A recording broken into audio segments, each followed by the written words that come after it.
Yeah. So this is the first problem of humanism, is that you state that human flourishing is the touchstone of the moral compass, but then when I ask you, well, what's a human then? Your touchstone becomes fudge. It melts under pressure. Because you're saying that people can identify as what they want. If they want to identify as a woman, they can identify as a woman. Right, great. So now tell me what a woman is so people can identify as it. They look like a woman. Someone could look like a woman. Doesn't change what their genetic code is. I could look like a monkey, but it doesn't make me a monkey. If you distinguish between sex and gender, why can't you define woman according to sex? Exactly. Rather than gender? Yep. You have whitewashed women from the history books. They now no longer exist as far as you're concerned. There's no such thing as a woman, because you still can't tell me what a woman is. Liberal progressives always talk about tolerance. Let's have inclusivity. Let's live in a world in which people accept one another, but they are the least tolerant people in the world.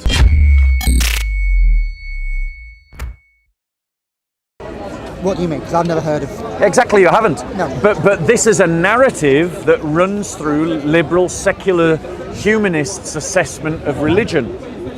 The reality is, bro, Christianity abolished slavery multiple times. Did you know that? Not multiple.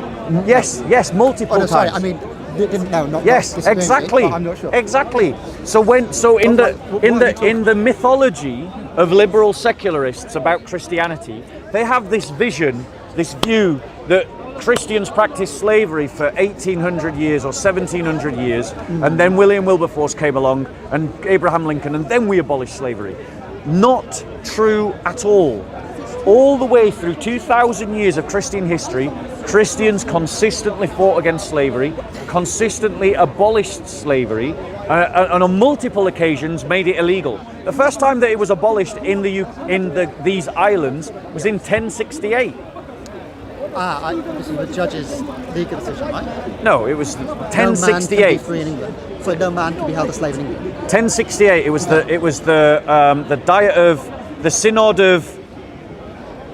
I forget which synod it was. Okay. Some town in England, obviously. But what I'll say about and William the Conqueror abolished the slave trade in England that was being practiced as a Saxon hangover.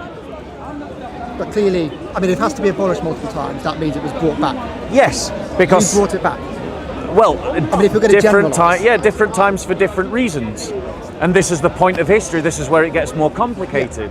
Yeah, but my previous opponent just wanted to come out with sound bites, and he didn't want to do real historical conversation. I agree with that, and I do feel your history was slightly less than I was hoping for. Your educational and your openness to learning is far higher, so I'm able to have a more nuanced conversation with you. But this is the bit I'm struggling with. Can I just point out to you, the United States was founded as a liberal secular state. Okay. It practiced slavery. Yeah? Like, slavery was reintroduced in Europe because of Islam. When they occupied Spain and Portugal, they reintroduced slavery for 700 years so that Christians grew up in worlds in which slavery had been renormalized, and then Spanish Christians and Portuguese Christians started taking slaves again. And then when they were doing it, because of the economic success that it gave, liberal states, liberalizing states like England, like France, which was a French republic, a secular liberal republic, like America. 11th, 12th century, we still talking? No, well, this is after that. We're talking Portuguese and Spanish started doing slavery 13th and 14th century. Okay. Western liberal slavery in America continued as a hangover of British colonialism. Yeah. The British did it because of the Spanish and the Portuguese. So I can see where I see where you're coming from. My problem with that is, I mean, we still did have slavery. I mean, we had slavery from Irish coming into or we took slaves from Ireland to the UK. Yes. There were slaves from the Vikings took slaves. Like, slavery existed in Europe at the very least. I appreciate you might not say Vikings, at least early Vikings definitely weren't Christian. Yeah, exactly. They did over time. Exactly. So where Danelaw dominated, slavery was normalised. And if you grow up where slavery is everywhere, you think it's normal. Yeah. So the point is that when exactly, and this is the point that secular humanists never get, is that Christianity creates its own culture. Christianity, when we touch ourselves and build ourselves on the teachings of the apostles and the prophets, it creates a different kind of culture that leads to the abolition of slavery. But when that is pushed back against because it's renormalized through Islamic occupation or Danish pagan occupation, Christians have to relearn their Christianity. I mean, it sounds very, very weak, I suppose, that version of Christianity when you see slavery coming around and some of us think, oh, we're going to pick that up, that's a nice idea. Well, no, I think you see it elsewhere in the world. when degeneracy is just a human condition, but the reality is Christianity consistently elevates, whereas liberal humanism, right? My problems with liberal humanism is firstly, it's liberalism, and secondly, it's humanism. Okay. And then, well, let's start off by who qualifies as human? Harder, but I think you'd agree, you and I would qualify as human. On what grounds? Well, would you disagree? I have grounds for saying that you're a human being and I'm a human being. I'm asking the liberal humanist in this conversation what his ground is for saying that I'm human. I think for me, it's about being generally a speaking, rational human being. Not all human beings are rational. Not all human beings are speaking. Are they not human now?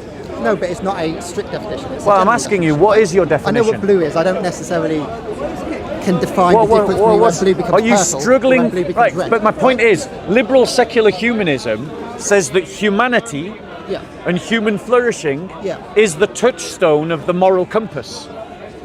It's the guiding light, the guiding star. But you can't even define what constitutes a human. So if you can't define what constitutes a human, what guidance is it to you? Well, I'd say it's, take that old Aristotle phrase, right? It's a rational speaking human being. But not all human beings are rational. I'd say and human being is begging the question. I'm asking what makes a human being. Okay, a rational speaking being. Rational speaking being. What about mute people? What about mute people that can't speak? What about the blind, the deaf? What about children that are born blind, deaf, and dumb? Are they no longer humans because they can't communicate? Well, they can communicate, even if we don't understand. Have you ever tried to communicate to someone who has those 3 disabilities? No, but I also struggle to speak Spanish. Doesn't speak Spanish doesn't mean that's not a communicative community. So, right? so therefore, speaking. Just because I can't. Wait, so that means that speaking therefore can't be in the definition of human. Communicative. Let's say communicative. Communicative. What about human beings in a vegetative state? I think it becomes much more difficult. What about people in a coma? Are they human? Yes, but I think it becomes more difficult. But they can't communicate. This is why I think it's a general phrase. Right. Let me give you one idea why. I've read the question, define a game. Go on. Define a game. Go on. Well, you can't. That's the point. It's by familiar relations. You can point out what a game is, and you can come up. Lots of people know what games are, right? You can say football is a game, you can say chess is a game, you can say tag is a game, you can play games with yourself. Usually you'd say you need someone else, but not all games are 2 players. Some games are 1 player, some games are 0 player. But most general philosophers, academics understand. And you're comparing that to moral practice. And you're comparing that to moral. Yeah, you're comparing that. What we know as a human being. So we know what a human being is because first of all we're human beings because we're beings. Wait. You're begging the question again. I'm asking you for your definition of a human being and you can't give it. Every attempt I don't think there's a strict one. Every attempt that you've made to try and give a definition of a human being has failed when tested. Because I found an exception to the rule that you've given. Yeah. So this is the first problem of humanism, is that you state that human flourishing is the touchstone of the moral compass, but then when I ask you, well, what's a human then? Your touchstone becomes fudge. It melts under pressure. And that is my first problem with liberal humanism. My second problem with liberal humanism is its values. Okay. Its emphasis on freedom, individuality, and equality. These are problematic values. Why are they problematic values? Because freedom doesn't exist, it's known by its absence. It's like the shadow. You know what a shadow is because it is the absence of light.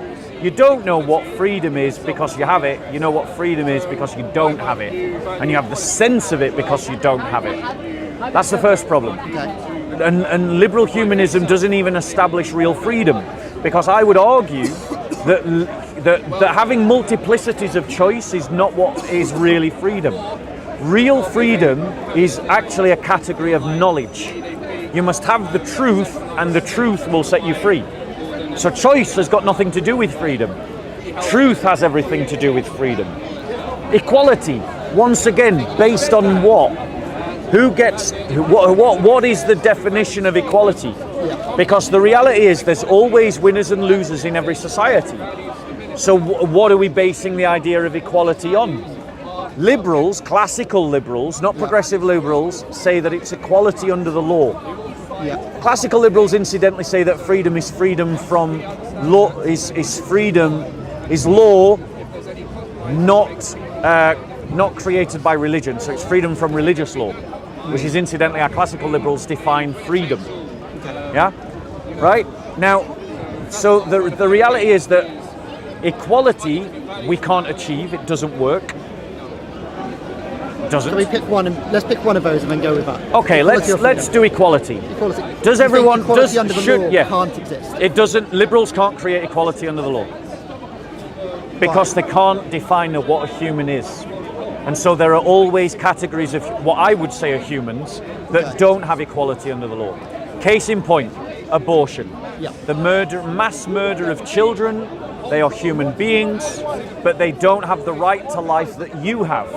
If I blow you up in a vacuum or pour acid on you, I'll be arrested, and rightly so. But if you do that to the fetus inside of a womb, it's totally fine. Okay. If I chop you up with big incisors and cut off your legs and cut off your arms and suck out your brain with a hoover, that's a crime, and rightly so.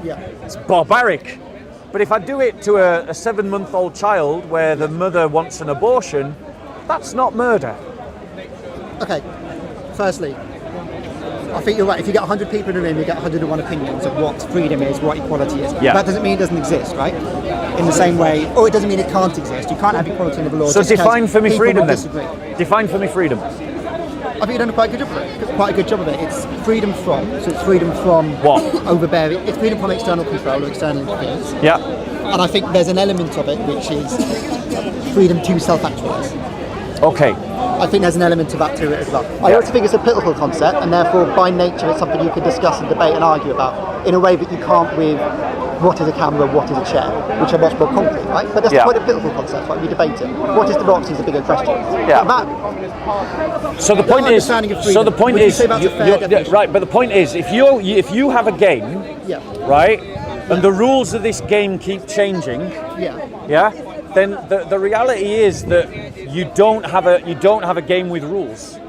If you're just able, football has rules, right? If you agree, football has rules. But the rules are changing, right? Yeah. So VAR. Right. So do you agree with VAR? Well, I have no idea what that is. I don't like football. I'm interested. I do. But that's a good example. Football has changed its rules in the last 5 years. It changed rules 10 years ago. Right. So hockey changes its rules. Basketball changes its rules. Yes. They do change. Right. 500 years ago. Football. Yes. So how much does football have to change before it stops being football?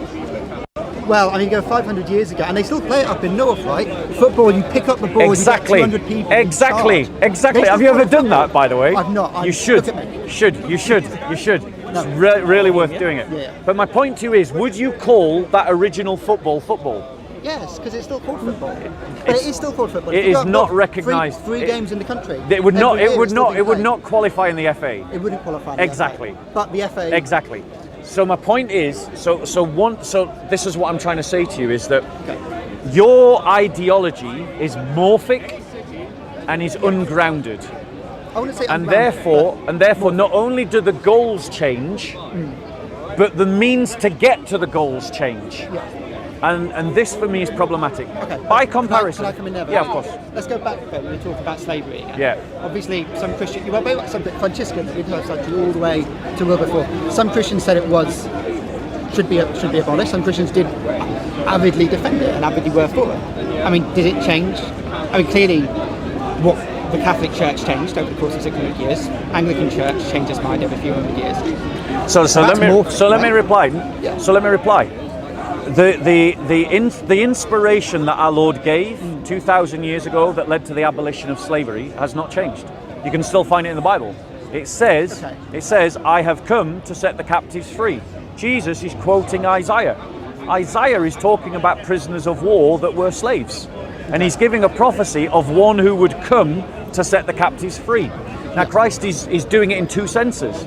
He's doing it in the meta sense, which is the meta sense is this idea that Christ is setting us free from sin. He's setting us free from being captives to sin through the knowledge of the truth, which is Him, a knowledge of Him, because He is the truth. Right? But the logical outflowing of that is that you seek to set slaves free. And that's why saints, even in the Roman period, were setting slaves free. And as Christians meditated and studied on this, it inspired them to set slaves free. Not all Christians did meditate and study it. Not all Christians did saturate themselves in it. But every now and then in history, Christian history, you get this touchstone where Christians think about slavery and what Christ did for the slaves of sin, and go, hey, we need to set slaves free, and that happens again and again and again and again and again and again through human history. Liberalism and humanism can't give us that. Liberalism can't give us abolitionism. Liberalism didn't give us abolitionism. Liberalism can't give us abolitionism. Liberalism could also, in 500 years, go back to the idea of slavery being a good thing again. I mean, when you have a word where the first three syllables are liberal, and the concept is about freedom, and you said yourself it's about freedom, I think it's very hard to find any liberal who defends slavery. I would challenge you to give me an example. Am I wrong? Because they were born in a Christian milieu and influenced by Christianity. Well, I very strongly would disagree with that. But even today, I mean, if you go to France, you go to the UK, you're not going to find it. It's very rare. No, non-existent. So, but here's my point. Here's my main point around that, right? What a community of liberals agree on isn't necessarily what I would agree on, isn't necessarily what's right. In the same way what a community of Christians agree on isn't necessarily what you think Christianity should be saying. Do you agree with the humanist statement? That's what. So there's been three productions of the humanist statement. One in the 1930s, one in the 1970s, and one in the 2000s. Yeah. I think it was in the 2000s. Exactly. Yeah. What? 2000 exactly. 2000. I know the manifesto. So which of those manifestos do you agree with? Honestly, I cannot remember them off the top of my head. I'm not unsurprisingly, I'm not a very good guy when it comes to remembering the manifestos. Right. But it's the statement. I believe I do not believe in God. Yeah. And I believe that we find value in the world that we live in. Right. So this is one of the ways in which Christianity is a better guidance to you than liberal humanism. Is that within the Christian community we have the institutional church. And the institutional church has the ability to settle the argument, has the ability to give guidance. I'm just Christian. Just Christian. So the church is in the ethereal church. The ethereal church, the body of Christ. And we also have authorities like the Bible. And we have a goal. We have a consistent goal that as Christians we're always aiming at, which is that the job of the church is to produce saints holy unto God. And a holiness is a person who lives by virtue and truth and embodies virtue and truth in their life. Truth is a stable thing that you can go back to and reference again and again and again. And virtue is a habit of lifestyle that you cultivate through practice. Liberal humanism doesn't even give you an ethical practice, because how do you achieve the goal of human flourishing? Which ethical system do you adopt? Utilitarianism, situational ethics, Kantian deontological moral imperative? Like, what exactly do you do? How exactly do you get there? Like, liberal humanists neither have a path nor do they have a goal. Because but I would challenge anyone who says that they know exactly what is right and wrong forevermore, are they? We went 500 years ago, 1,000 years ago, and we talk to people. People tell us that. Right, I'll give you an example. I'm going to attempt to say that you're wrong. So, for example, the Bible says, "Thou shalt not lie." Do you think, as a maxim, that is always the maxim that we should aim at, even though, under certain circumstances, it might be trumped, like when you've got Anne Frank up in the attic, or a communist murder at the door, or communist murder. But broadly, yes, it's broadly true. But there's exceptions to the rule, right? Yeah. So what we're saying now, is that in every situation, in every civilization, we should create a world. We should create a world in which people are honest with one another. Yeah. That is a better world than a world in which we're not honest with one another. Great. Yes, I'd agree. As a Christian, I'm fixed to that because of the Ten Commandments. Thou shalt not bear false witness. Okay. But as a liberal humanist, you're not bound to that. Well, as I a am, liberal, by respect for other human beings, right? But okay. by my moral creed. What counts Would as can I what just ask, counts as a would you human not being? Agree with that? Would you What? not believe in that What? if you weren't a Christian? No. I'm not saying that you need to be a Christian to believe in that. Lots of people believe in that. Yeah. But my point to you is that as a Christian, that's a fixed point for me. It's an unmovable peg. It's been hammered in the ground, and my tent is held up by that peg. Yeah. As a liberal humanist, you can't present to me a basis for agreement. You do agree, and I agree that you agree, but you can't give me a reason to agree. Well, I would say, I'd use an academic word and explain it. I'd say I'm a counter-constructivist. Okay. By constructivist, I mean because we live in a society with other people all around us. Yeah. That's why we have to be ethical. My grounding is the fact that I live with other people. Right. And I think that's a very firm foundation. Because I don't Hold think on one that's second. I'd also say, and I'm saving such Would you agree? Would Would you agree that we live in I know what you're talking about. Yeah. Would you agree that there are competing individuals and competing communities in this island? Yes. And would you agree that one of the ways that a human being can flourish is through gaining an advantage over other people? Probably not, honestly, no. Advantage. When you say yes. advantage. So for instance, if I'm a human being pursuing my own flourishing as an individual, and I'm selling a car, and if I can get you to buy this car, I'm going to flourish. But the way that I need to sell you this car is to lie to you. By your understanding of this ethical system of pursuing one's own flourishing, my lying to you advances my own flourishing even though it doesn't advance yours. I see where you're coming from. No, because Go on. just monetary benefit, you'd agree monetary benefit is not the same as, or monetary improvement is not the same as moral improvement. I agree. So just because I might get a monetary benefit of lying to you, great, helping create a society in which we lie to each other, that's a moral degradation, that's morally worse. I'm not improving my own flourishing morally, even if I financially benefit. But what metaphysical, but on what basis? Because this is Because I'm a human being living in society. right. But the point is that's irrelevant to my triumph in selling you a dodgy car. You're right, and I think this is one of the biggest problems we have as a society. So you're And you'd agree. one second. You're appealing to an idea. The idea is that by me not doing a right action, I'm degenerating morally. Yeah. But that is a metaphysical claim. That is a claim that is not established in the natural world. As a liberal secular humanist, you have no basis for metaphysics. There is no ought. You can't get from an is to an ought. You can't go from a description to a prescription. And what you're doing Why is do you think that, Simon? right, because deciding that to say that there is moral degeneracy assumes a moral compass, assumes morality, assumes values, assumes the idea that moving towards that direction, whatever it is a morally good thing. But all of these are supernaturalistic claims. They are not naturalistic claims. They're not empirically proven. Show me the value. Give me the empirical evidence for the value.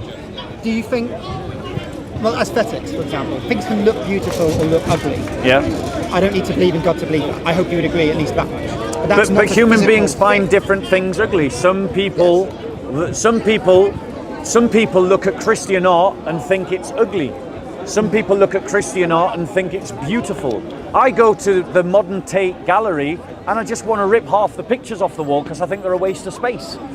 My point to you is that liberal humanism, if it's honest, if it's integral, collapses into relativism. And when it collapses into relativism, it collapses into merely who's got the bigger gun, who gets to dominate the other one. And I'll say why I disagree. So I want there is an element of relativism. I want you to establish for me the grounds by which you can talk about moral degeneracy.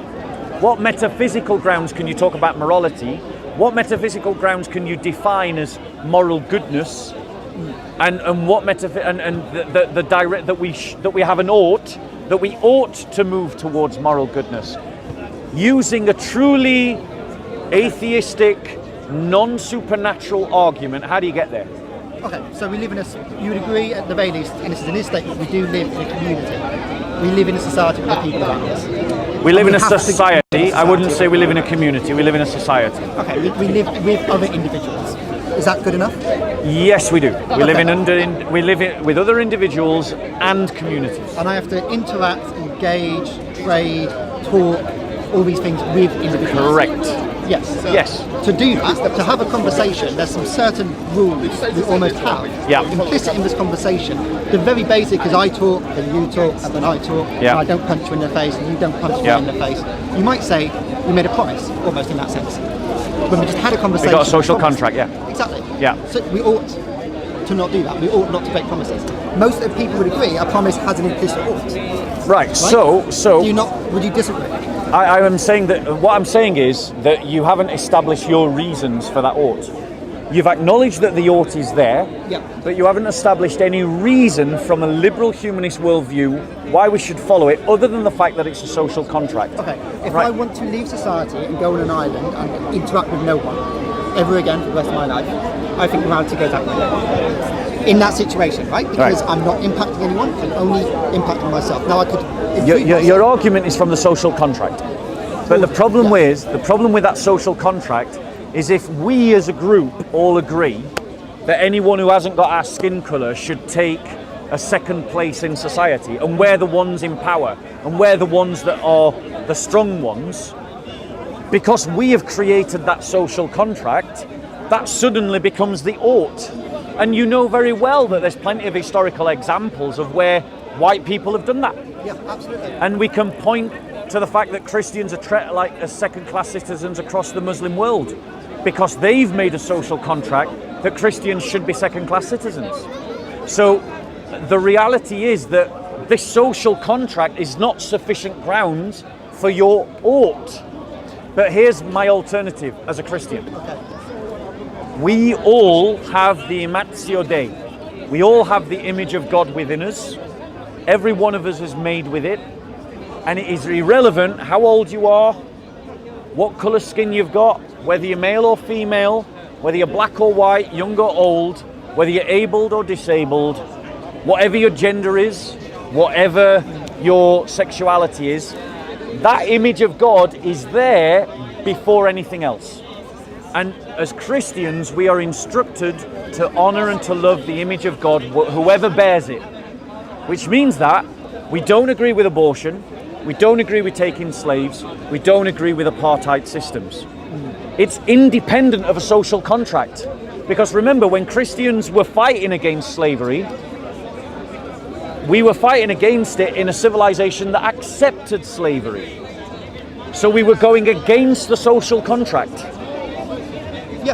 Yeah. But you have no grounds to go against the social contract if the social contract agrees that we don't do X, Y, or Z. No, because the fact first of all, the fact we live in a community of people, that itself has certain rules. But we've just created in our hypothetical statement, we've just invented a society in which white people who dominate everything have decided that anyone who's not white is second class. Okay. So that's now the social contract. Give me the ought, the reason for the ought to go against that social contract. Do you think we should have that in society? As a Christian, no. But as a Christian, why am I saying that? Why am I saying that? I'm not saying it because I'm not going in a circular loop that says the social contract should not involve slavery because the social contract should not involve slavery. I'm saying that as a Christian, everyone, independent of other factors, anyone who's a human being, has the image of God. Okay. And that let's look at abortion. Use abortion. Well, I'll use you as an example and we'll go simple. If I'm talking to you, well, I've got the wrong colour on. If I talk to you and I said you don't speak English, would you disagree? What? If I said you don't speak English, you disagree. I would assume you disagree. What, sorry? And we could have this back and forth over and over. Yeah. But it wouldn't make sense what I'm saying, right? If I said you can't speak, you can't use English words, yeah, it wouldn't make any sense. Yeah. The basis of how we have this conversation doesn't make sense. I think, in the same way, the idea that black people, that women, that gay people, anything like that can't be as equal members of society, it's completely disproven by the fact that you engage people like they're complete members of society. But Like, again, it doesn't make sense all you're to have this appealing, conversation. you haven't established the ought there. All you've done is appeal to the social contract. No, my point is, if we have this conversation, which is a promise that two people can have a conversation with one another, that is the point of living together, that two people can engage with one another. And then you suddenly go, yes, but that person can't do that. But that is exactly I'm what. talking to that person. But and that's saying they exactly can't do what that. societies It makes have no done. sense. That's exactly what societies have done again and again and again. And this is But society you haven't. failing ethically, You haven't. and that's the proof of it. But you haven't given me any reason for the evaluation that they failed ethically, because A, you haven't given me any foundation for an ethical system. B, you haven't given me an ethical system. And oh no, sorry, you did. You said deconstructionism, social Complete constructivism. opposite, yeah. So I'm engaging with your social constructivism, Yeah. right? The reality is, as a Christian, my trump card over your system is this: I have an ought. I must be like my God. I must be holy like my God, right? Holy as my Father in heaven is holy, right? That is an inexhaustible goal, right? There's always room for improvement at every level, because to be perfect is a never-ending direction, right? And I also have a structure. I have a framework by which I can achieve that goal, to embody virtue and to embody truth. And I have a source of truth that I can use, that I can then embody. Yeah. And in terms of an ethical system, I have an ethical system called virtue ethics, which is independent of society. It's actually independent of other individuals as well. It's purely internal. It's the habits of my own lifestyle. And I'm positing that that is a far better way to achieve, a far better system of thought to achieve human flourishing than what you're offering.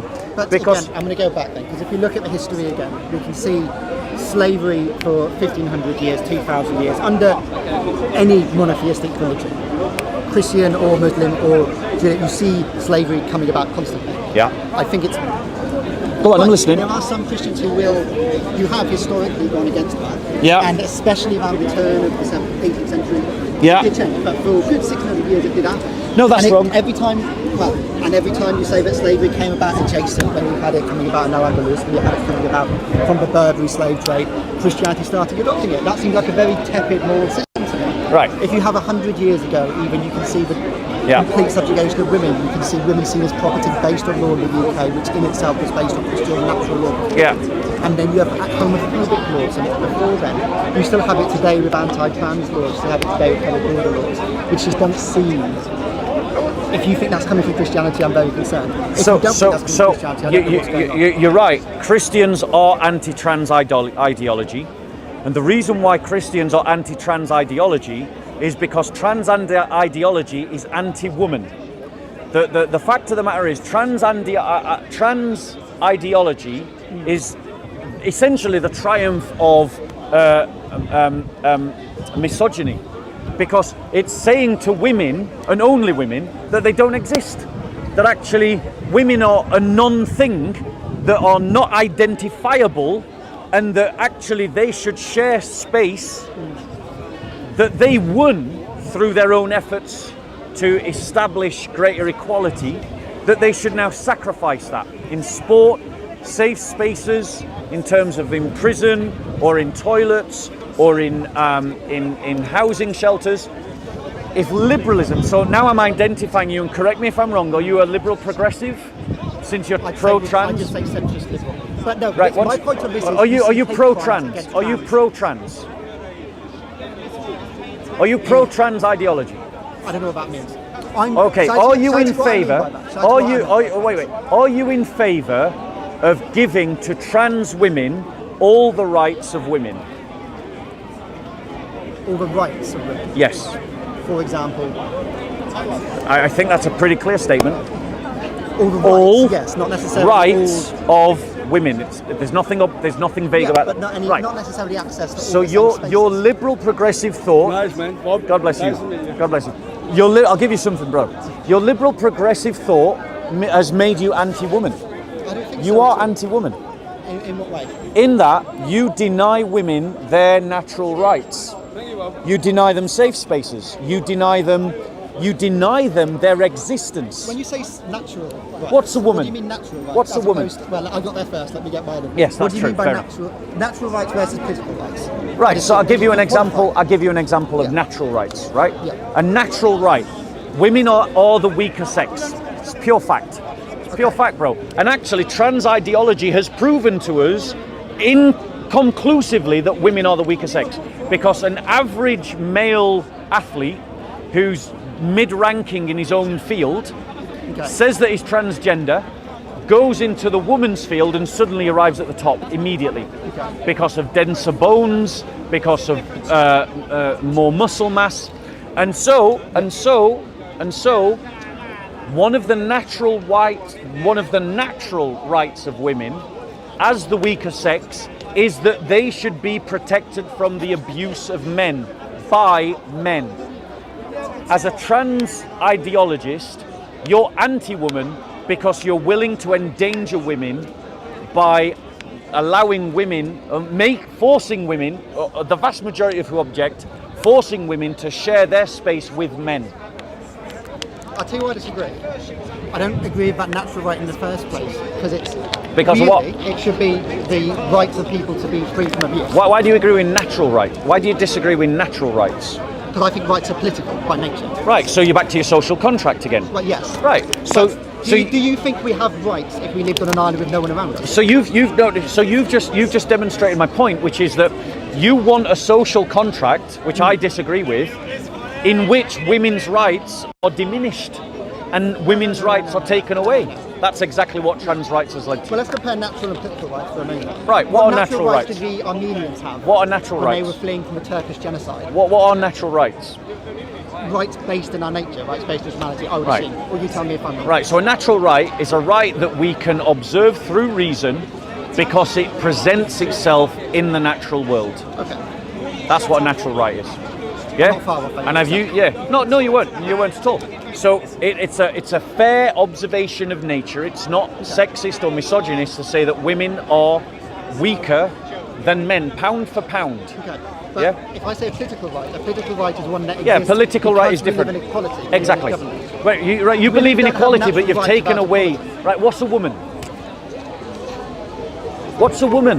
So I can see you probably get the same thing. I think that there's a difference between someone's sex and their identity. And I think when you said trans people should have the same rights of all women, no, they should have the same rights as all people. Yes, exactly. And so if you're talking about the difference between men and women, when it comes to sports, I think trans people should have all rights as people to identify as whatever they want to. But when it comes to sports, that's when you're bringing into the physical difference between men and women, and that is where a trans person's identity and their sex becomes different, because trans people may identify as something that they weren't born as. So not everyone has gone through a surgery, not everyone goes through transition, not everyone goes through hormones changing. So you can't really identify, this person is transitioned enough to compete with people that were born as females, and this person has gone through enough to compete with other females. I think, maybe a different category. It's kind of a muddled subject. So, sorry, what is the category of woman? What is a woman? What defines a woman? Someone that identifies as a woman, but So that's totally circular logic. What is a woman? You're saying that someone can identify as a woman. If you're saying that someone identifies as a woman, you're saying that a woman is a specific thing. So what is that thing that someone is identifying as? there's a difference between gender identity and sex. Sex Great. being So male and female. so what is a woman? Well, that's the point. It's a communal. But that's Because you're saying that people can identify as what they want. If they want to identify as a woman, they can identify as a woman. Right, great. So now tell me what a woman is so people can identify as it. Identify as Right, so this is the problem with trans ideology. Trans ideology is irrational ideology. An irrational ideology is an ad hoc, self-contradictory ideology that in this particular example relies upon indefinite terms. It uses the word woman, it uses an indefinite term that it cannot define. So I'll ask you both again, since you're the trans ideologists. If people can identify as something, in this case, woman, what is a woman for them to identify as? We've created like a gender constructs that are like feminine and masculine from people being born as male and female. Okay, we've created the separation. We've invented, or rather, trans ideologists have invented a separation between gender and sex. That does not exist. Well, There is no separation between gender and sex. Gender and sex are one-to-one identifications with one another. When it comes to femininity and masculinity, that can mean different things for different people. I agree. So, for example, in the Muslim world, it's considered feminine to wear jewelry and silk if you're a man, because that's considered feminine. And I agree, these things are social constructs. But a woman, which is also a gender, a woman is someone who has a biology. They have a certain chromosome set. And that chromosome set gives them physical, mental, emotional, biological infrastructure that is different and identifiably different from a man. What about intersex people, or throughout history there have been religions like Native American people where there's it's called the Two-Spirit, right? So intersexed, you're talking about biological intersex? Yes, as well as... Okay, so biological intersects are no more normative than any other human mutation. There are children that are born, Siamese twins we used to call them, I think they're called joint twins. That doesn't define what is normal for humanity. You don't say that because a human being is born in this Siamese twin state, that therefore that now needs to be normalized. That's not normal. That is a genetic mutation. That is a genetic chromosome mistake in the development. It's abnormal. So intersex is abnormal. And the thing about trans ideology is it's trying to normalize that which is abnormal, and it's trying to convince the world that that which is false is true, which is another problem with liberalism. Well, I think you're going from this one out there a little bit, but still. Can I just ask you, can you define what you think a woman is? How would you define? Yeah, a woman. Now, I might embarrass myself with the genetic makeup, but if my memory serves correctly, yeah, it's X and Y chromosome makes up a woman. So no one you. Or is it X and X? Is it X and X? Yeah, yeah, you're right. I knew I was going to get it the wrong way. So it's X and X that makes up a woman, and it's X and Y that makes up a man. So no one knew what a woman was before the 1950s and genetics became a field. No, actually, loads of people knew what a woman was. So In fact, everybody knew what a woman was. Linnaeus, Newton, I don't think Jesus Christ knew about fucking XX and what XY. They didn't need to. You know why? Yeah, shall I tell you why they didn't know? Because we didn't have trans nonsense. We've got trans nonsense now, and trans nonsense has obfuscated and conflated what a woman is. The Romans understood. As identified by the fact that I've asked you to identify what a woman is, and you can't. Well, it's a self-identity thing. That's my No, point. it isn't. It's a genetic thing. Well, it's a genetic thing, then no one knew about it before genetics. So this is not true. People knew what water was before we knew what chemistry. No, people are pushing. No, that's just not true. If you go through history, people knew what men and women were in history. Why? You're saying it's purely physical. No, not at all. Well, yeah, it's purely biological.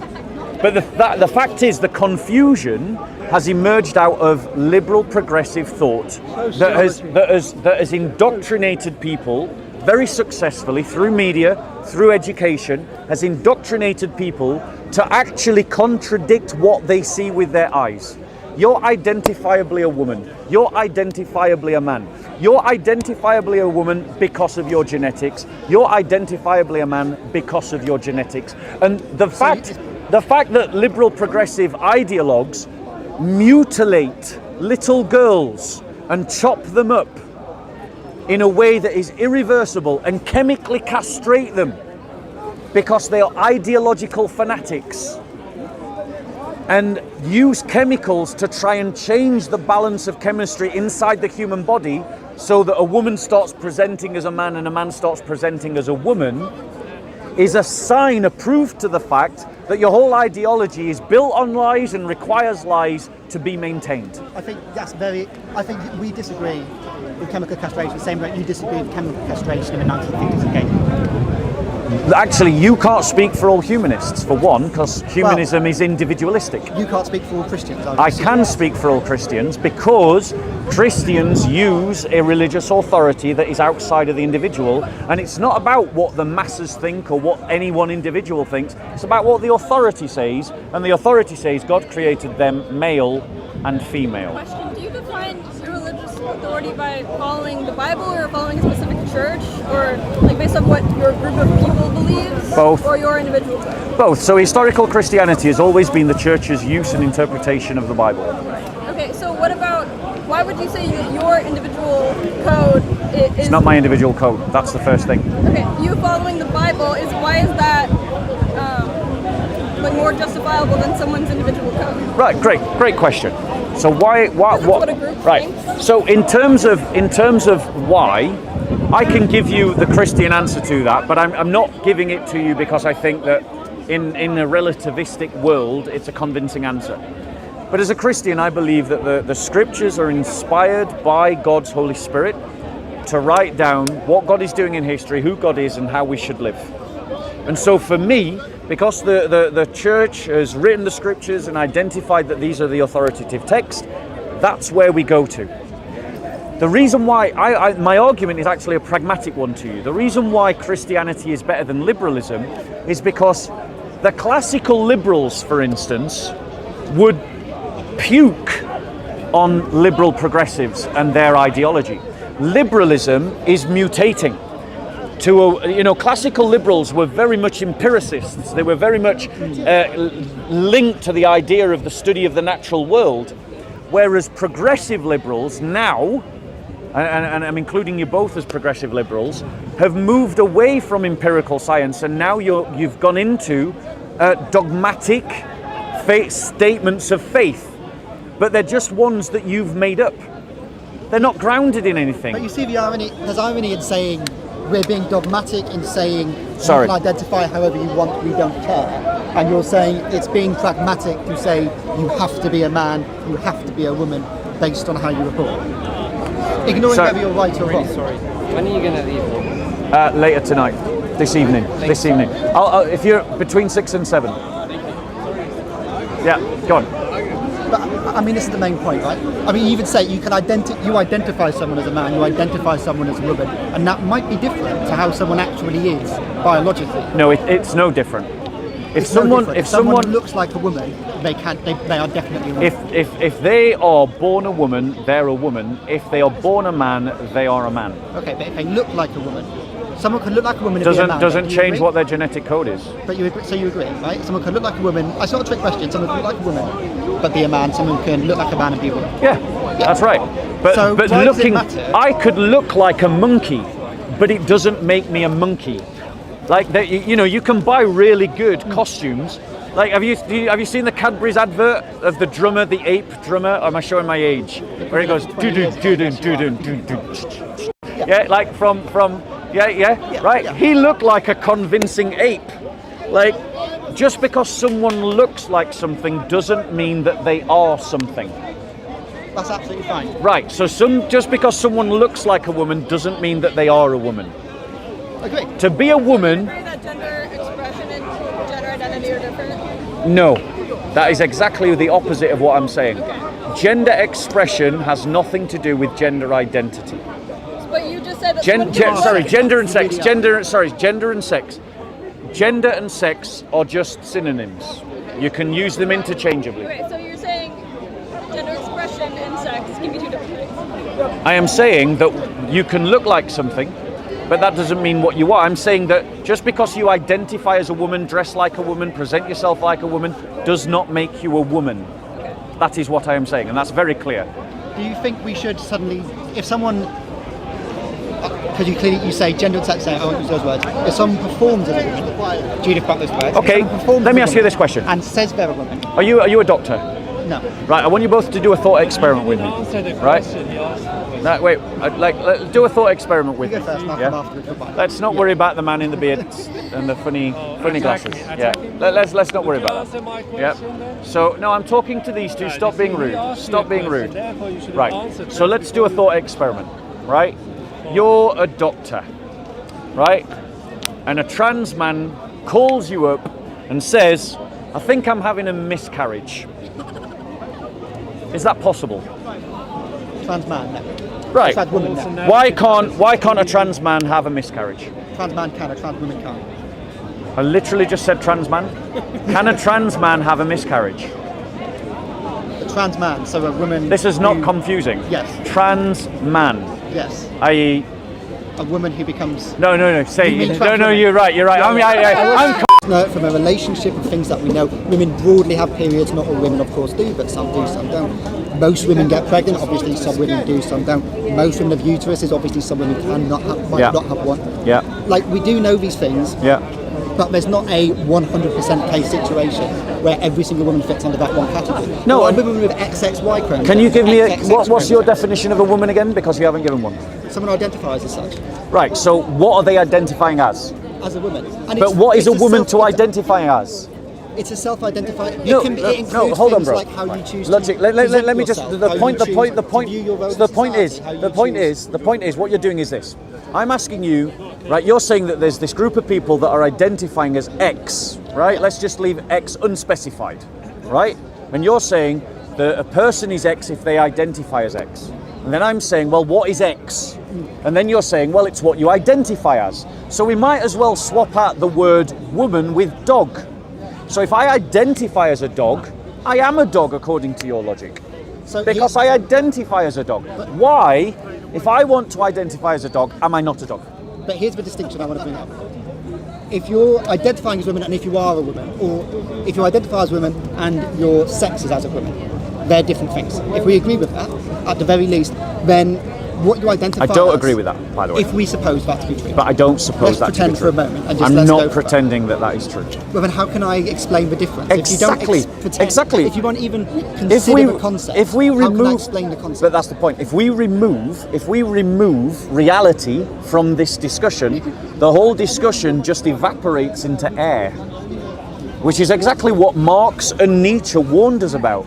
Well, Marx didn't warn us about it; he celebrated the fact. But Nietzsche certainly warned us that when society decided to reorganize without God as its center, that everything would fall apart, that we would walk over a void, over a chasm in which north no longer is north and south no longer is south, and we simply float in a void and we fall into a chasm.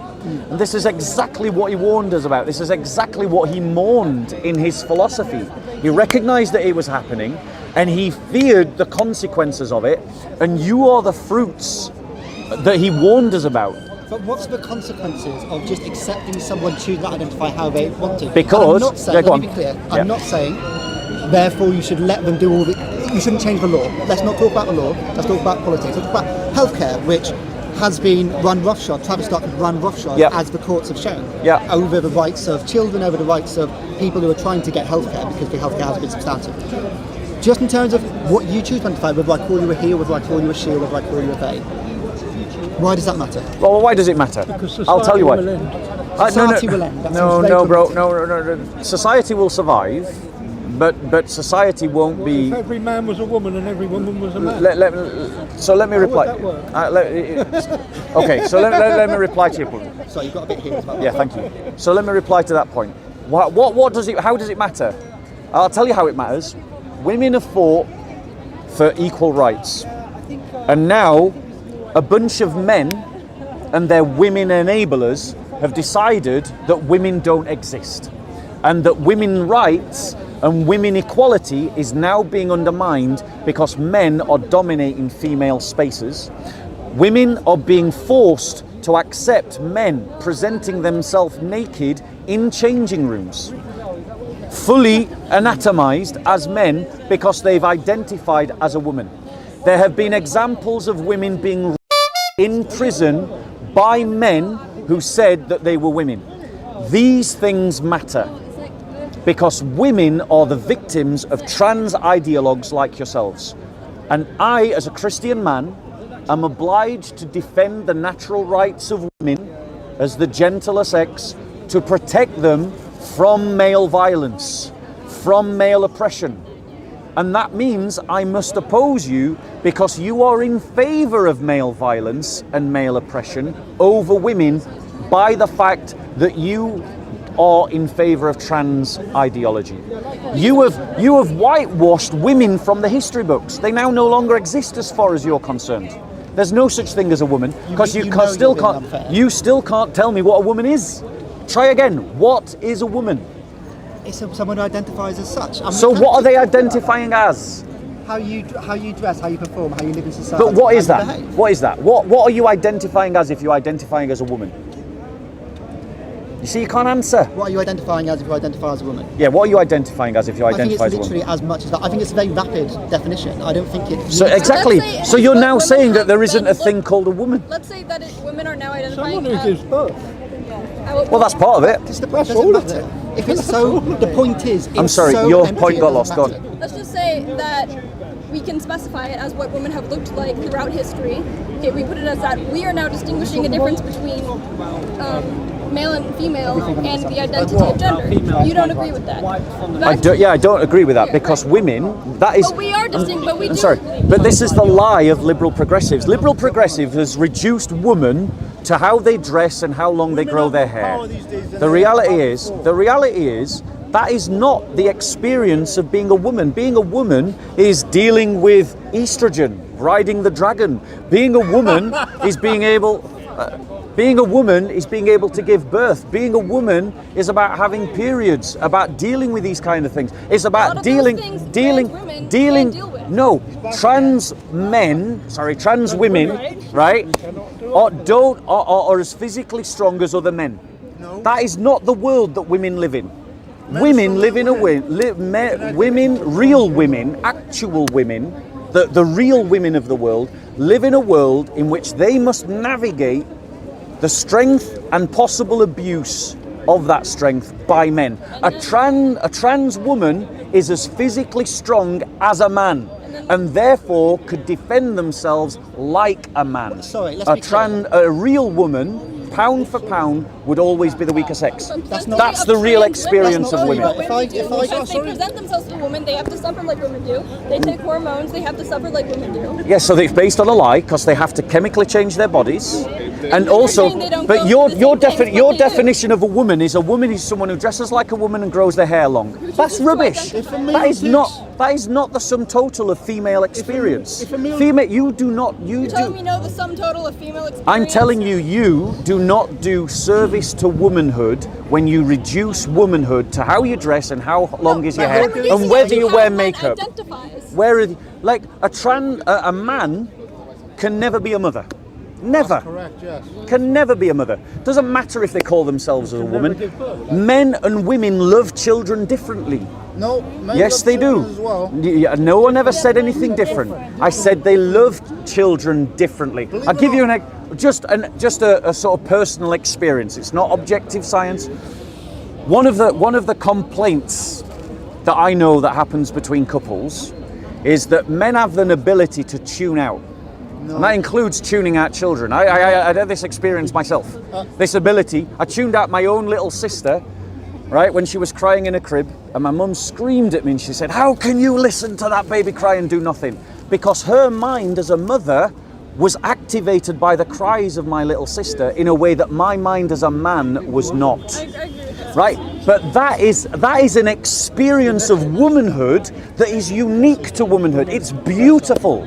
And you, in your sick, you're not sick, but your sick ideology has reduced womanhood to basically how you dress. You have reduced the women's experience, what it is to be a woman, to how you dress, whether you wear makeup and whether you grow your hair long. That's not true. So what is a woman? What someone identifies as, and you're reducing it to And purely how do you? biological. Okay, so now answer this question: how do you identify as a woman? Personally, I was born as a woman. No, I'm not asking you how We're you asking me identify. identify. How does someone? criteria. How does someone identify as a woman according to your ideology? They say they identify as women. And how And they do? criteria? And Go they on. choose to represent themselves however they want So to. how do they represent themselves as a woman? How they present themselves however they want to, and So- they say so that how they're do they- a woman. so if someone- It tends to be that they choose to present themselves in a feminine manner. But a So lot and of- how do but they a lot present of- themselves in a feminine If I manner? dress as a dog, am I a dog? Yeah, we've already done that argument. We've already done that argument. We've already done that argument. But plenty of people that were born as women choose to dress I know- in a I- masculine manner. so And they notice- get misgendered even though they identify as women and they present themselves looking masculine. They're like, no, So I it's still am a about woman. it's about how they appear, isn't it? No. Yeah, that's exactly the argument you've just made. No. You've just made it's how they present themselves. How they choose to Political identify thing what they done The, by the whole government distinction, scare- the whole to- distinction to that forget progressives what make war and the stuff that's between actually going gender on. and sex is that they say gender is a social construct based upon presentation. And thus they say that if you decide to dress in a long flowing dress and grow your hair long and wear makeup, and you decide to present yourself in a feminine way with long nails, that therefore, and there you call yourself a woman, because you have presented yourself that way, you are a woman. So in other words, progressive ideology has reduced womanhood to simply how you present. Christianity rejects that because we say that womanhood is like manhood, something beautiful and unique that is created by God, and there are experiences that are particular and specific and discrete to women that are not shared with men, characteristics, abilities that are unique to women that are not shared with men, that make women distinct and different from men, and you cannot transform from one to the other. Back to your earlier, way earlier religious point, you Women are believe women, men are that men, that's your it. group ideology is above the individual, right? One of my criticisms of liberalism is that it fetishizes the individual, yes. Right. So, but does your group's ideology recognize other religions, other people's beliefs outside of your group? Of course it does. Right. Okay. So in Native American belief of the Two-Spirit, do you let them do what they do and believe that there can be a third gender identity or no? Right, so That's their practice. I mean, you won't respect well, their firstly, religion or firstly, let's get this right.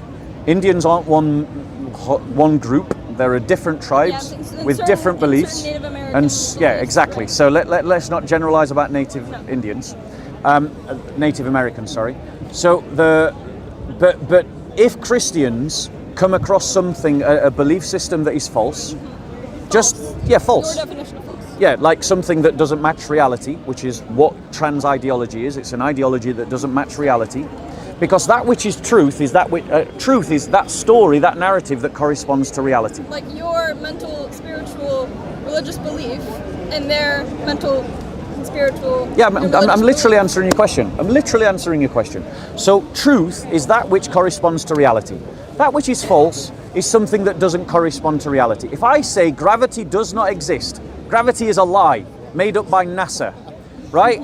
Every single person immediately knows I'm talking rubbish. Why? Because I've given a description of the world that doesn't match reality. So if someone says to me that there is this indefinable word called woman and you can just identify yourself as it, then I know from biological evidence, historical evidence, sociological evidence, psychological evidence that women actually do exist. And those that are arguing that women is just this social construct that you can identify as, I know that their story about reality is false, and therefore I would seek to convince them otherwise, whether they're a Native American or an American, European American, or an English European.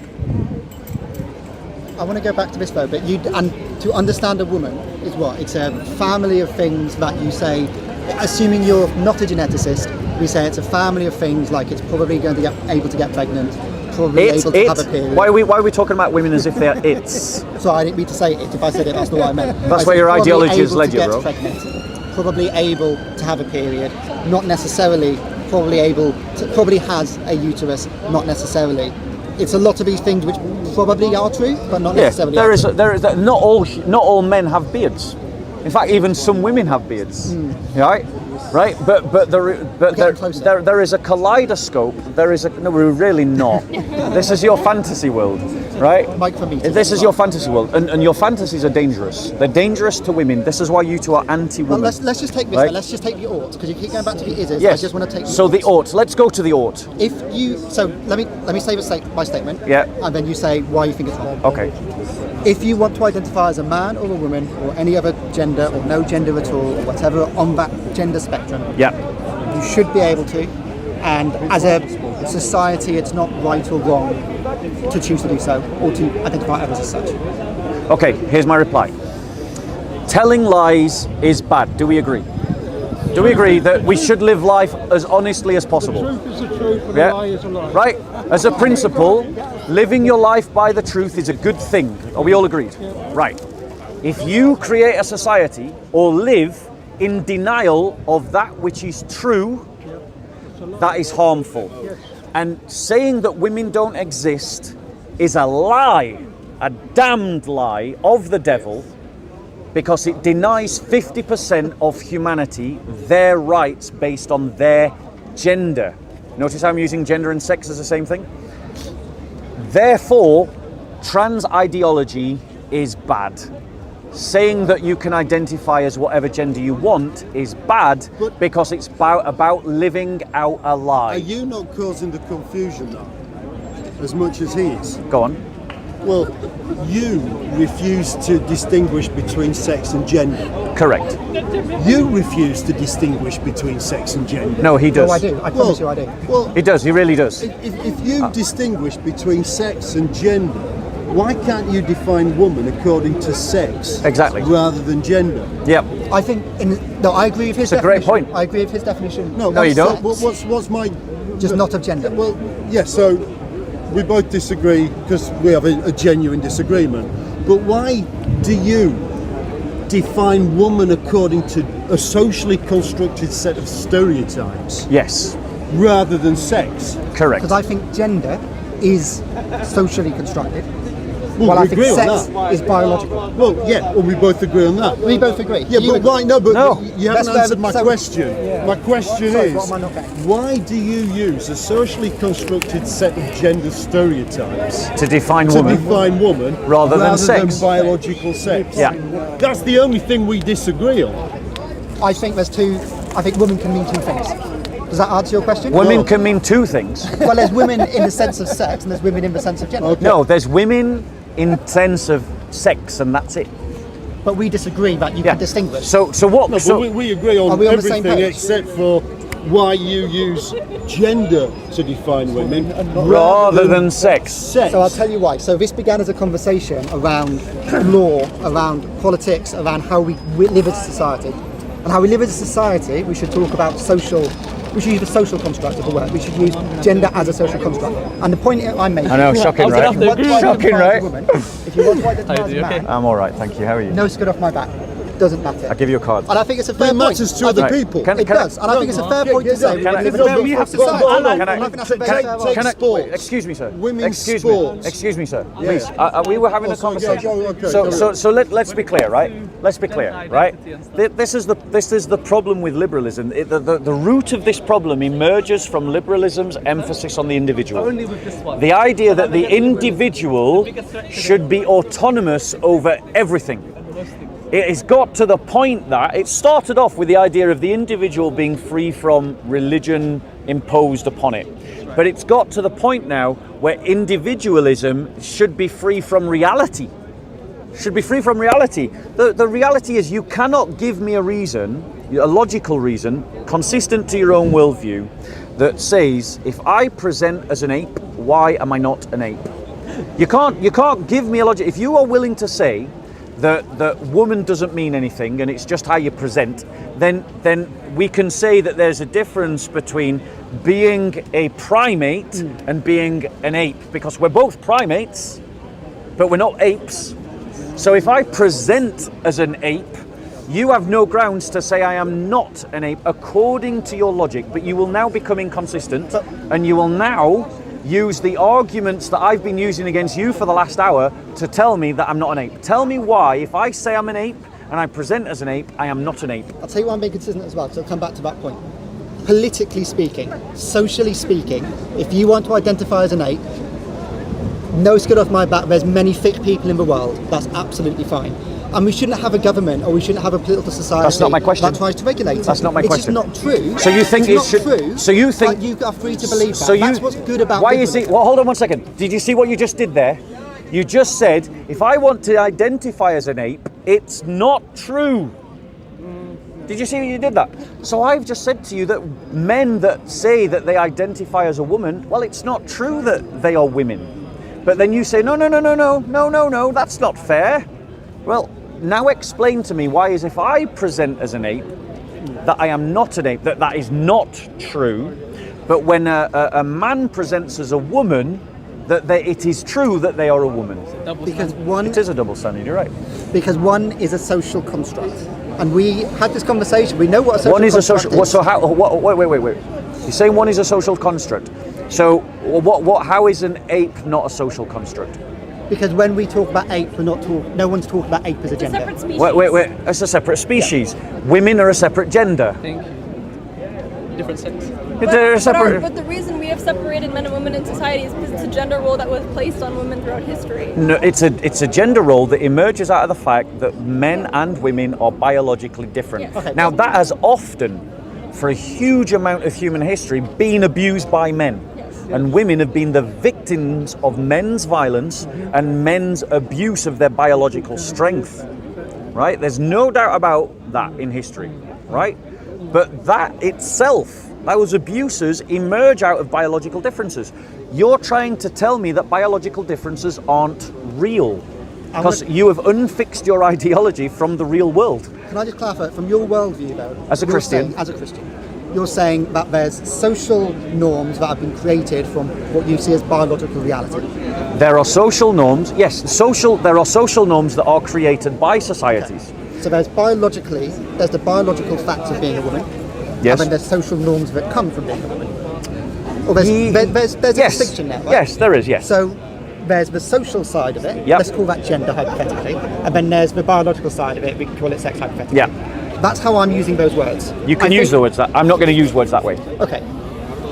That's, I think, really important though, because I think when we talk about social constructs, Yep. we're talking about how we live together as a society, we talk about politics, we talk about laws about that restrict our freedom to behave in certain ways. Again, we saw in the 20s in Germany, not going in the darker period later, but in the 20s in Germany, we saw trans rights in burlesque shows and so on getting restricted and limited. We see that today, we see in America, we see trans rights being restricted and limited in ridiculous ways. We see trans rights being made into, and someone talked about conspiracy theory a moment ago, this is my personal pet peeve. I think trans rights has become a sort of fetish, it's become a sort of effigy that we're trying to burn when there are real it's a problems we fetish deal of with as progressives. society. It's a fetish of progressives. All I'm saying is let people do what they want. But you don't And we though. regulate. You don't though. We You regulate. no, Not you based don't on though. gender, but Hold on one based on second. fact. Hold on one second. That's exactly what progressives aren't doing. Because if I misgender someone, progressives will prosecute me.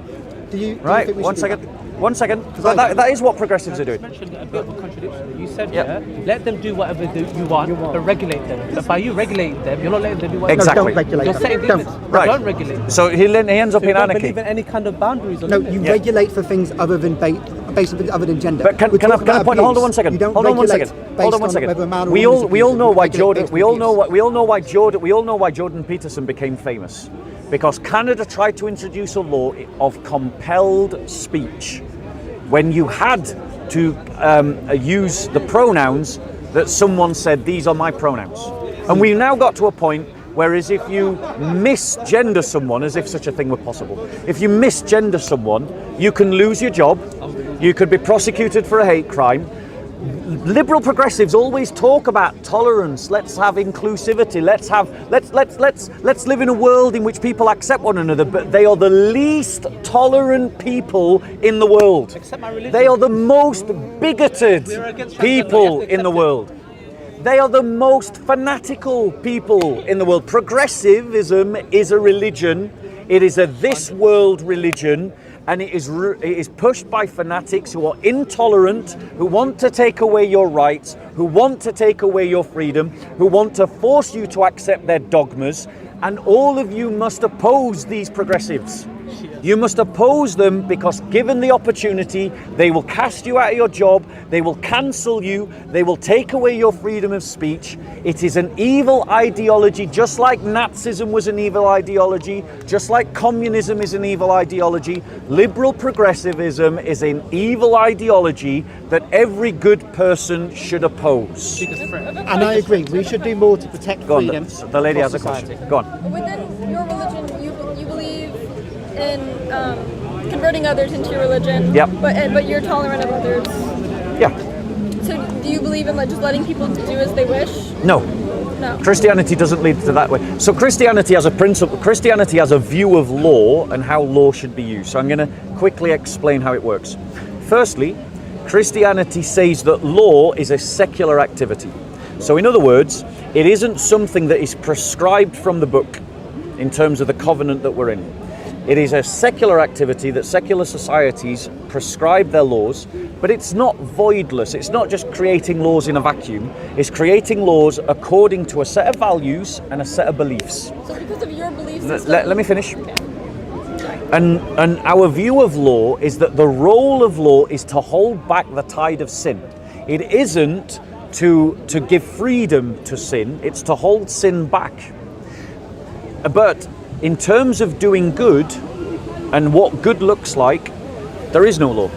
We don't prescribe what doing good looks like, we only prescribe against evil. So there used to be in this country, I don't know if you know this, there used to be a law called Section 28, which meant that you could not proselytize LGBT, transgender ideology in schools to children.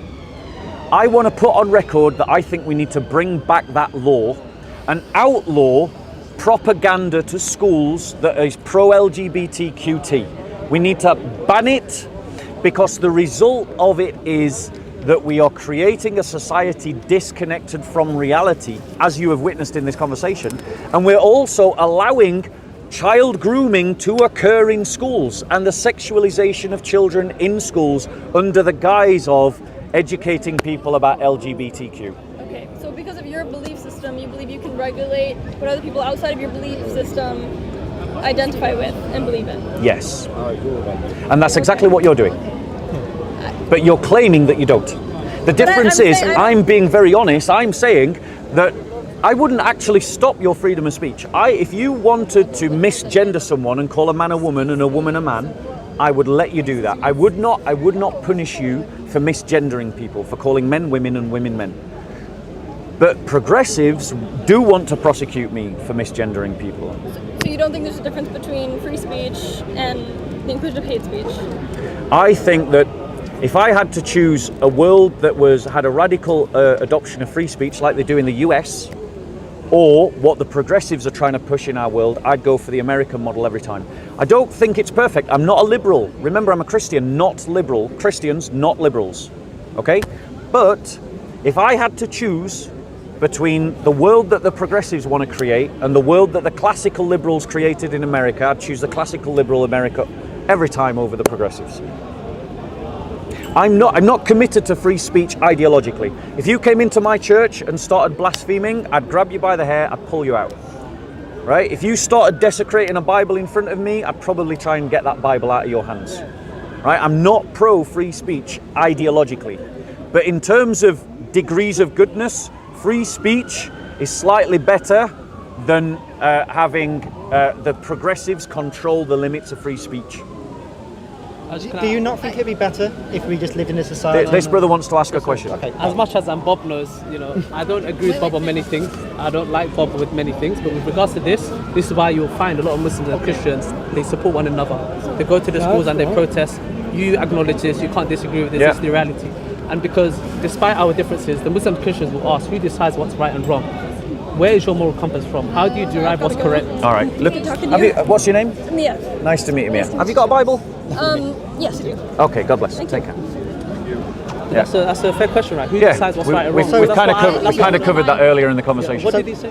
So I believe that it should be, we come together almost group like this, and we essentially decide what should be allowed and what shouldn't be allowed, Can I and ask we you a should question, imagine if it you in don't such a mind? way. Can I ask you a question? So Okay, I'm very saying, quickly. do you agree with homosexuality? Yes, Do you support it? I mean, I would Like, allow as in, it. Yes, you would say love is Yeah. love. You would allow Yeah. it, but as in, do you support it? yes, Yeah. like so- politically, yes, Okay, so would you say it's because love is love and that it's no one else's business? because it's no one else's business. Yeah, Yeah. And Yeah. because love is love, it doesn't matter? Or? I don't think it matters hugely that love is love, Okay. but I think it's because it's no one's business what people do in the privacy of their own home. Okay. Except but it doesn't- once wait, it's wait, in it doesn't public- harm other people. One second. Once it's in One second. The reality is the reality is that up until developments like things like the NHS, there were social consequences to the practice of homosexuality. The reality is that the spread of syphilis and the spread of other sexual diseases was Different diseases we never heard of before. was rampant amongst homosexuals. Absolutely. Syphilis But it was rampant. It was if you go to a gum clinic in the UK and you look at the adverts for gum clinics in the UK, they are directed mainly to the homosexual community. Why? That is true. Because of That the is true. proclivity. I can tell you why, I think Because of the proclivity. When you combine the male sex drive It's true. with sexual diseases, you get the spread of sexual diseases. That's just a fact. I think a large part Who of that's suffered also, most- and who I'm- suffered I think a mo- large part. Let me finish because you had your point. Per Let me capita, finish. one second, I'll end on a question. Per capita, which sexuality per capita suffered most from the HIV virus? Men, Which kind of men?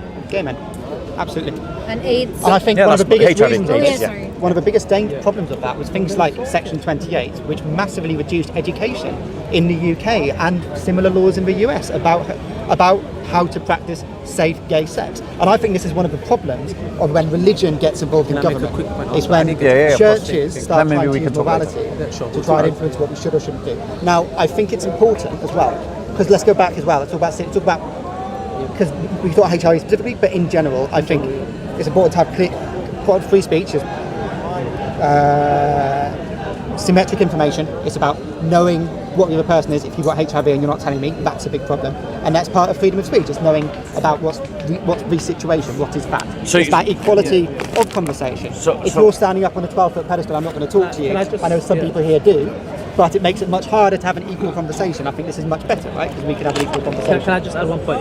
So I think the difference here is this: we, especially I'm speaking from a Muslim perspective, I think you might actually agree with this. We believe in the concept prevention is better than cure, right? We set the boundaries and we prevent it from happening in the first place, rather than allowing it to happen, then having to deal with the mess. This is why, and we ask this question again: who decides what is morally correct or incorrect? When you say, okay, yeah, love is love, homosexual should be allowed, then by that logic, if love is love, then do you agree with incest? Do you agree with the mother? No, but I don't believe in. Pedophilia. No, but I'm saying, would you agree? No, because it's not No, but consenting like- individuals. Wait, I think they are consenting individuals. Yeah. What They're happens? consenting. If a What mother happens? One consents second. to No, hold on sex one with second. your son, No, do you agree? wait. Now I've you're got gonna it. see One second, the real one crux second. of the issue Calm here. down. Yeah. Right. If a brother and a sister agree to practice safe sex, so they will use a condom, right? But they've consented Yeah. as adults, right? agree? They made that rational choice.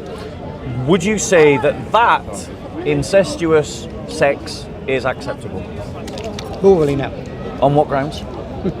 Because it can cause so much damage, because it causes so much They're practicing harm. safe sex. But they're practicing We'll safe agree on sex. this point. We'll But agree on this hold point. on one now. second. Morally, I believe that the family unit is a very valuable part of society. Where do you They're get not- And I that think from? incest goes against Well, that. well, who now, defines here's a the family? important difference, though. Because I don't think that's a heart matter. No, I think it's no. I think This it is a a It's heart matter. necessary. It's What's essential. legal? Look, you're making me a Christian and a Muslim ally on this. I don't want to ally with this guy. Really, he doesn't want to ally with me. He really doesn't want to ally with me. Well, Trust I don't me. like this guy. There's no Muslim in this park that likes me. No I don't Muslim. like this guy. No Muslim But in on this park I wants to have ally with me. him. You're making I him think it's do an important painful point. things. If you went to He's suffering right now. Stop this. This is not very good humanist behaviour. You're causing him to suffer. No. he's All free jokes to aside. leave, he's free to have a All conversation. jokes aside, all That's the jokes benefit. aside. But this is why I would say, on what basis do you derive your moral grounds from? You're saying morally, but where's it from? As in, you just make your own subjective morals? That's exactly what he's doing. Personally, I think it's about upbringing, I think it's intuition, I think it's There's emotion, I think it's influences. lots of things. You acknowledge there's But influences I there. also think I'm not On what basis can you say? I'm not 100% certain. Wait 1 second. On what basis can you say love is love, homosexual sex is fine, but incestuous safe sex is bad? Personally, Yeah. because I think the family unit's important. I think it degenerates the family. Right. Wait. Well, what's a family unit? The family you grew up. Is it two men and their children? It's the people you grow up with. What about one man and 4 wives? What about In some countries, what about yes. what about? So my point is, because you're wait. I was just saying a minute. No, hold on one second. Because no, wait one second. Because your whole argument is based on the idea of social contractualism. Yeah. So if society agrees Yeah. that homosexual safe sex is fine, that's good. If society agrees that 1 man and 4 women is good, then that's good. So what happens if society agrees that safe sex between a brother and sister is good? Why is it that suddenly you are taking umbrage at the fact of society coming to the social contract that incestuous sex is okay? So I think you're conflating two things, and that's why I think this is a problem. Go on, explain how. I think there's what's right or wrong ethically. I do one that I think is relatively simple. I think gambling, doing it is bad for you. I think doing it's bad for others. lying wrong? Morally, it's wrong. lying Lying is wrong. People shouldn't be in prison. Exactly. People shouldn't be put in prison if they've told a white lie. People shouldn't be put in prison for gambling. People shouldn't be put in prison necessarily for doing something ethically wrong. That's why I think the difference. I agree. Would you imprison people for being homosexual or committing homosexual I need to acts? pray. All right, we'll hear. What's your name, bro? Rayan. Let's talk later. All right, no worries, Rayan. Right. So my point to you is, you haven't at no point in this conversation do I feel you've assailed any of my criticisms of liberal secular humanism. And at no point in this entire conversation do I feel that you have actually delivered any sort of criticism of the Christian worldview. Now, to be fair, I suspect that you never intended to, you never wanted to, and that's why you haven't, so that's fine. But the point is, in your defense of your ethical argument is based on social contractualism. Political argument. Right. And I want to keep bringing this point back up again. It's a political argument, but the point is, if society agrees that incestuous sex is okay, I mean, remember, society once believed it was okay to have apartheids. Society once believed that it was okay to enslave people. Society still tragically believes that it's okay to abort your children. Society, German society believed that we needed to wipe out all the Jews. Societies come up with different rules all the time. If your argument is purely, well, it's just what society agrees amongst itself, then it is quite possible in a hypothetical world that society could come to the conclusion, well, if 2 free individuals practicing safe sex who are brother and sister decide to have sex, then, well, it's their own business. Love is love. It's what they're doing in their own home. It doesn't impact anyone. Yeah. But in the Christian faith, I have a reason to say that that's wrong. In the Christian faith, it's spoken against. But, so this is my problem when you say things like that as well. Yeah. You say in the Christian faith. Yes. Many slavers thought the same things 500 years ago. Can we talk about that? Yeah, go for it. So do you know what the Slaver's Bible is? Not off the top of my head now. Right. So this shows you just how anti-slavery the Bible is. When the American slave owners gave Bibles, because they felt this compulsion to convert the slaves. Yeah. But when they gave them a Bible, they actually edited out entire sections of the Bible because they feared if they gave them an unrevised, unedited Bible, that it would inspire the slaves to seek their own freedom. Are you talking about the If you read the book of Exodus, it's one of the greatest anti-slavery tracts ever. When Hernan Cortez went to Mexico, Yeah. he didn't go there going, I'm going to mislead people on the Christian faith. He said, I am going to raise these people up or kill them by their droves because if they are not Christian, they are not human. Yes, and As is Ayatollah Khamenei. okay, in great. Iran, Now at the do moment this. Now says, do if this. you are Now not do in this. it, Now do this. Show me in the Bible where his actions are justified in the new covenant. Hernan Cortez very much believed it was. No, that's not the question. Sorry, that's not the question. Sorry, In the that's same not the way others question. have. Sorry, that's not the question. The question is, show me in the Bible where Hernan Cortez would go to justify the mass extermination of the Latin part of the American New people. Testament says no. Just ignoring him, bro. Answer the question. Personally, You don't know, do you? I'm not a religious. Right. I would assume Can I tell you? would look at the Can I sections. tell you that there is no justification for that. The problem, I mean, the difference between liberal secular humanism and Christianity is, I have an authoritative text and an authoritative interpretation of that text. You don't have anything, so you have nothing by which you can pin the idea that incest is wrong. In the authoritative text Of right, what, says liberal that's- secular humanism? There is no authoritative of text. the Bible.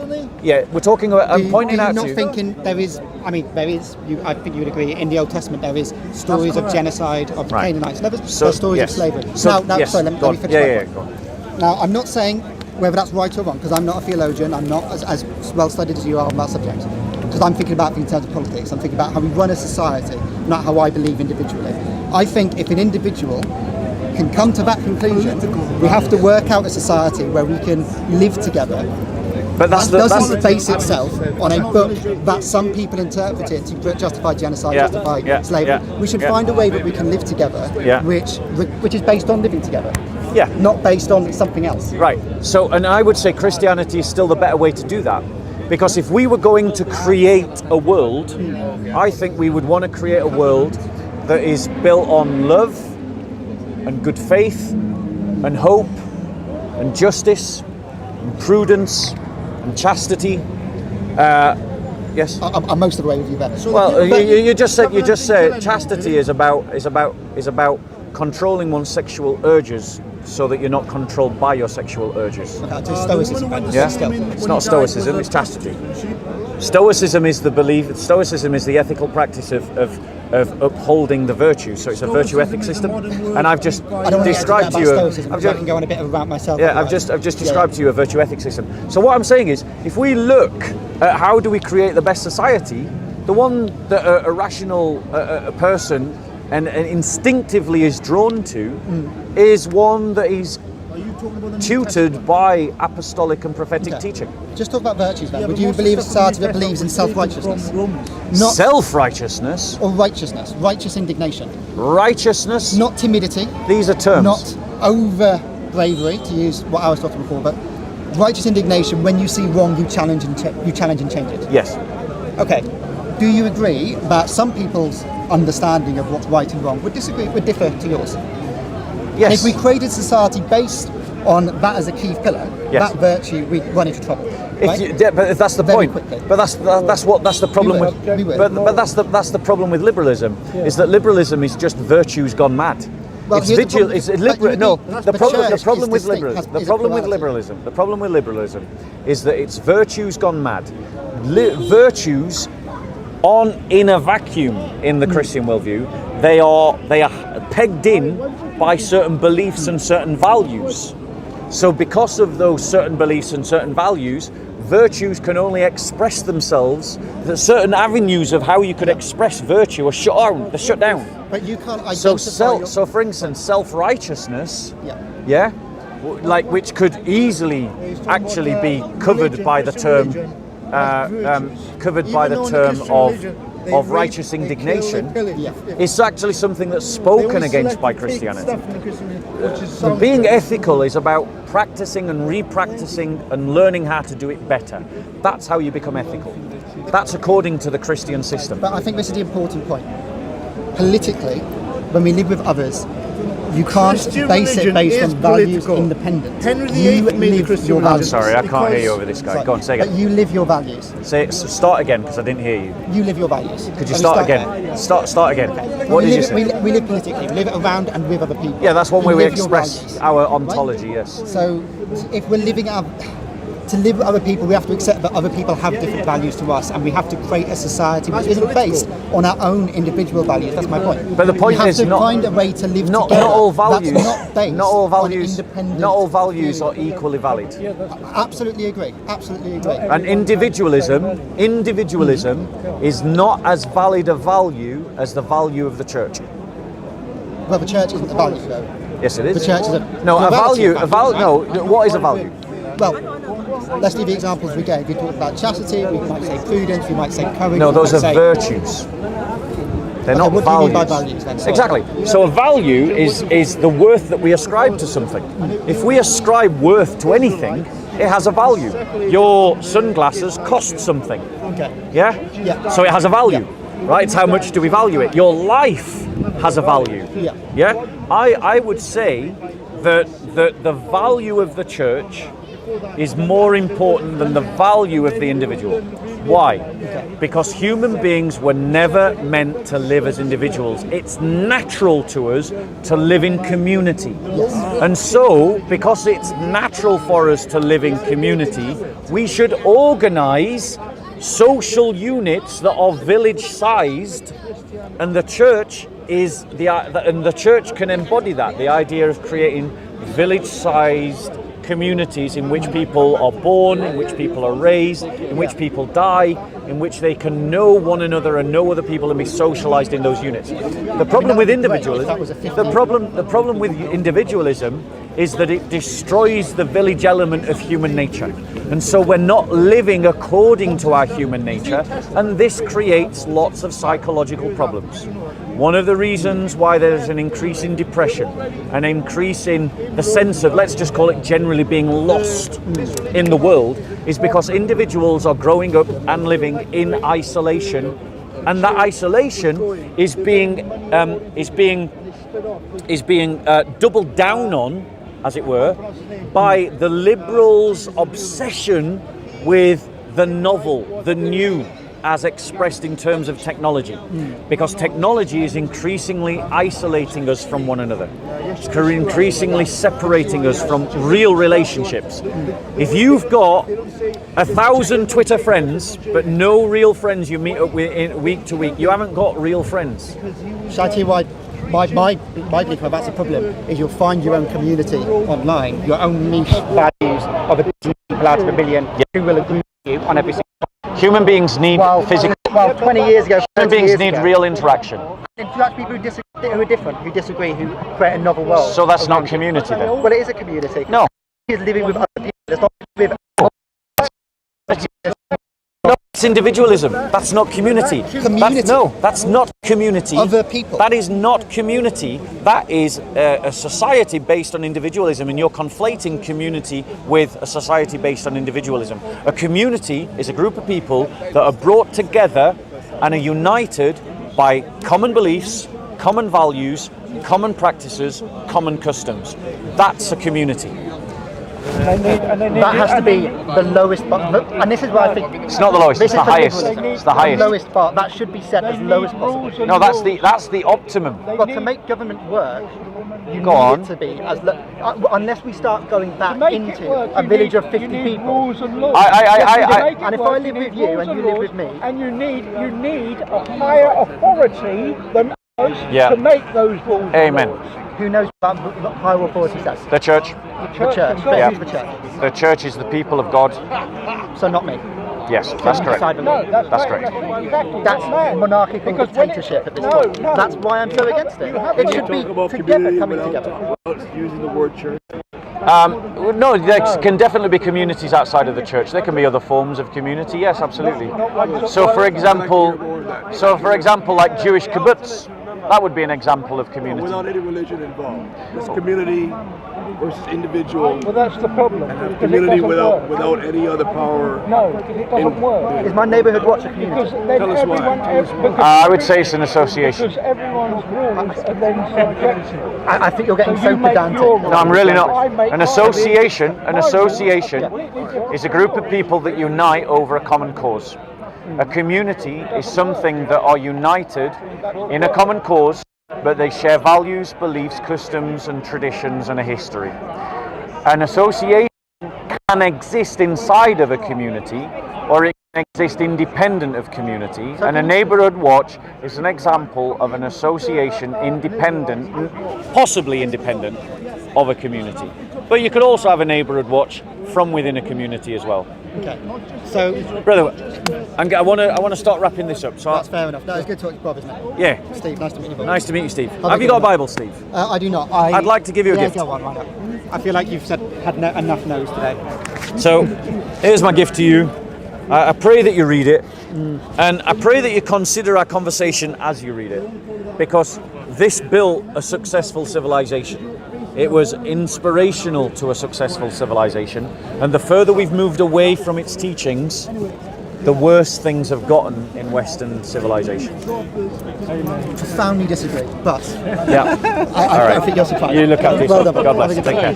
Yes. Came to me and peace, God bless you. Thank you so much. Your word. Thank I was you. just wondering, do you talk sometimes to the guy that has the Quran stand and say takes a Quran? I try and talk to them from time to time, but they've got to the point now where they just run away It's from just it. because, I mean, all he wants to talk about is history. Yeah. To try to disprove the Bible. Yeah. And when, obviously you know more about history than me, Yeah. but when he actually talks about the Bible, he has no arguments. And when I ask him a question, he couldn't answer me. Ask him if Jesus was Muslim, how come the concept of heaven and Jesus' concept of heaven is one is spiritual, one is about having virgins, Yeah. and then he couldn't answer. Brother, you know the best thing you can do when you see a Quran stall is ignore it.